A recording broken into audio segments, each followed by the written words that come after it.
Hello everyone and welcome to today's video. Today I am filming a baking video and I want to scatter as many baking videos around my channel as possible because I love to bake. It's something that I find so therapeutic and relaxing, and I just absolutely love the whole process of baking basically. So I've got some ideas today and they are going to be my sort of sweet treat ideas for a sleepover or something like that. Literally, you could just make them for yourself anyway. Have your own little sleepover on your own. But that is my ideas. So that is what I'm going to be doing today. Before I start, I'd just like to mention someone called Sophie, and she has her own channel called Sophie's Bakes. And basically, since my YouTube channel was deleted, she's been so kind to me. She honestly is, and she has mentioned me in a couple of her videos, and she's honestly been so kind. So I just wanted to mention her and also her channel. I have actually been subscribed to her channel for months and months, even when I had my other channel, and I went back and subscribed to her channel again because she does lots and lots of baking videos, which is why I wanted to mention her in this video, because she does do a lot of baking videos and she's just honestly so nice. So please go and subscribe to her channel. I'll link her channel down below in the description, and I promise I will remember to do that because sometimes I do forget. So I just wanted to really quick mention that before I got into the video. So thank you if you're watching. Oh, and also just a quick mention, I haven't mentioned this in a while, go and add me on Instagram. My name is GGBANDD, and also add me on Snapchat as well, which is GGBANDD as well, BANDD. So yeah, just thought I'd really quick mention that. I actually post a lot on Instagram. I literally post things every single day. I just love taking pictures basically, so I do post a lot. I'm very sorry. So yeah, basically. My first idea that I've got for you is making a giant donut. Now, I think this is quite a good thing to do for a sleepover or really any occasion, to be honest with you, because it just looks so cool. Like, it's a giant donut. I think having giant versions of small things are quite a cool thing, and like even miniature versions of things is quite cool. So that's why I decided to do this. Now, I do have a donut mold, so it's where you bake a normal cake mixture, you put it into the donut mold and then bake it in the oven. So it's not technically actual donut mixture because I don't have a deep fryer, so I can't fry the batter, and also it's just healthier to have cake than to have deep fried batter. So that's just what is going on. So I'm going to show you how I make that just now. So first of all, equipment wise, you'll be needing a spatula, at least 1 spoon, an egg timer potentially, or just a clock, a sieve to sieve in the flour, a couple of baking trays, and also 2 cake molds to make the donuts, which you can buy from Argos and places like that, and also obviously some weighing scales. As for the ingredients, you'll be needing 200 grams of self-raising flour, but if like me you only have plain flour, then you'll need bicarbonate of soda, a half teaspoon, and half teaspoon of baking powder. I've then got 4 eggs, 200 grams of caster sugar, and 200 grams of butter or margarine, and then just sort of like a teaspoon of milk if it is needed. So these are all of the ingredients for today. So first of all, we're going to start with sugar and butter, and I'm just going to weigh out 200 grams of sugar and also pop that into a bowl. I'm going to mix butter and sugar together at the same time. So also 200 grams of butter, and then give that a good mix together. Next up, I'm grabbing my spoon and my sieve, and I'm going to weigh out all of the flour that I need for today, which again is 200 grams.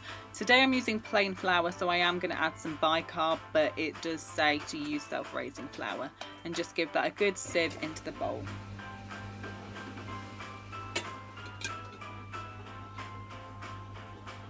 This is the time where I'll now add my baking powder and also my baking soda, just so that my cakes can rise. I don't usually use this if I'm using self-raising flour though. Now I'm popping in my eggs. Now I accidentally actually pop in 3 eggs instead of 4, but I do mean to put in 4. I just accidentally left 1 out, so oh dear.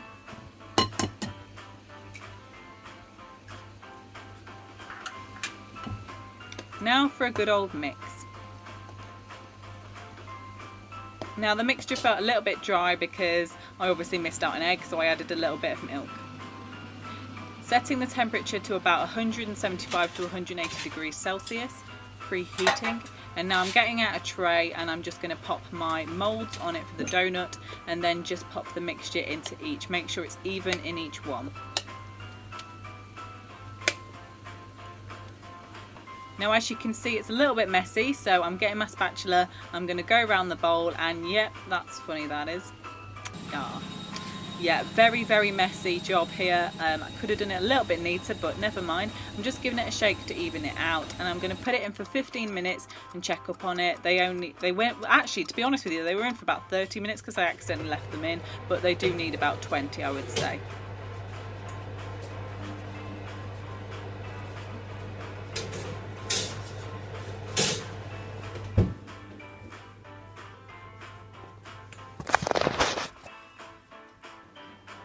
Now this is what they look like when they come out, and I'm just going to add a little bit of jam onto one of them. This is raspberry jam. You could use any, you don't even have to add jam, you could have buttercream or something like that. So that's what it looks like, just a rough old little wipe on, and then I'm going to pop the top onto the base, and this is what it looks like. Now for the icing on the top, I'm getting my icing sugar and lemon, and I just mix them together with, I don't even weigh them out, I just mix them until I'm happy with it, and I'm also adding some green food colouring. And then I just spoon it on top. Now you want to do this quite roughly because you kind of want it to spill over the edges, just so that you get that kind of donut really effect, and just roughly pop that on top. Again, it's a messy job, but never mind. And this is what it looks like. Now I'm going to quickly add on my sprinkles whilst the icing is wet, just so that they stick, and this is the final product.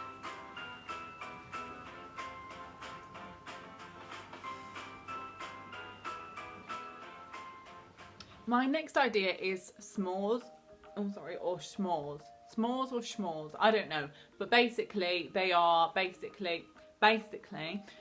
they are chocolate digestive biscuits, melted marshmallow in the middle of them and eating it. Very simple, but basically what I did when I was on holiday with my friend Steph, she came on holiday with me a few months ago, and we had a little campfire in the garden, and it was really nice, and we got some marshmallows, melted them on the fire, and then put them between some biscuits and ate them, and it tasted really good, and it's just such a cozy thing to do. It honestly is very cozy and feels very warm. So me and my brother Tommy decided to create ours at home. Obviously we don't have a campfire at home, we don't even light a fire, so we simply used a gas flame.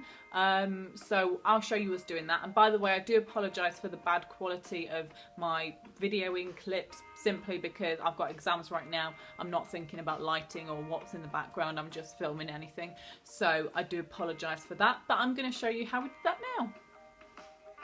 So first of all, you're going to need marshmallows and chocolate digestive biscuits, and just pop the digestive biscuits onto a plate ready. Now for the fire or the flame, I'm using just a normal gas flame in my house just to heat the marshmallows. I don't know if this is a good method or not, but that's what we're doing. I'm with my brother Tommy. And try not to set fire to them, because as you'll see in a minute, Tommy sets fire to his, and so do I a little bit. Oh, it's caught fire.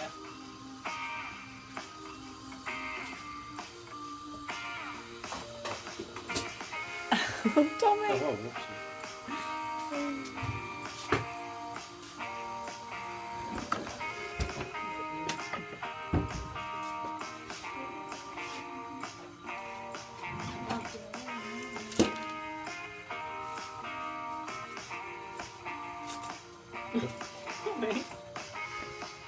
So now you want to get the marshmallow and just put it onto the biscuit.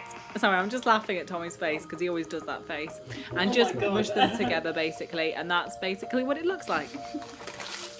So Tommy is getting and making a massive mess of his, and this is the final product. Okay, next up we've got a Rocky Road treat. You should all know what Rocky Road is. I don't know if you all know how to make it, but it's basically chocolate with a little bit of everything in it. It consists of digestive biscuits, marshmallows, chocolate obviously, and just throwing in absolutely anything. I haven't made this yet. I've made the other two bakes that I've just done, but I haven't actually made, as I'm filming this clip now, the Rocky Road. I'm about to go and do that now. So it actually tastes honestly so good. It's perfect for a sleepover because it's just little things to eat and just a little. You could cut them into small pieces, you could cut them into big pieces, it's totally up to you, and I just really like them, so I've decided to make some. I'm not going to make too much though because my dad's going to moan that we've got too much sugar in the house and he's going to, you know, have a panic attack or something. So yeah, I'll show you how I made that now, and it doesn't require any baking. So for the next bake, these are the ingredients that you're going to need. First of all, you'll need some golden syrup, some butter or margarine, some marshmallows, depends what sizes you want, whether you go for small or large ones, some milk chocolate here or dark chocolate, totally up to you, and then also just some digestive biscuits as well. Hiya. So first of all, you're going to need 200 grams of digestive biscuits and just pop them into a freezer bag to bash up. Now I'm not actually going to bash these up, I'm just going to lightly sort of show you how I do it, because if I was to really bash these up on camera you would break your ears. So that's what I'm going to do, into sort of small pieces and large chunks, so there's a mixture as you can see right here, so you can kind of get the different textures and things. And we're now going to get together about 200 grams of chocolate, so this is milk chocolate or you could use dark chocolate, and just break that up and put it into a pan, along with 135 grams of butter or margarine, and also 2 to 3 tablespoons of golden syrup. Then just pop that onto a heat like I am doing here and give it a good mix around. Now try not to be on too high heat because otherwise it will start to sort of go a bit weird and stick and everything. And this is what it should look like, this is the consistency.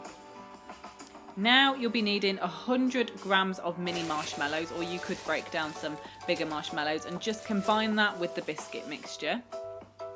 And now simply pour over the chocolate mixture, and then in a second you're just going to give that a good mix around.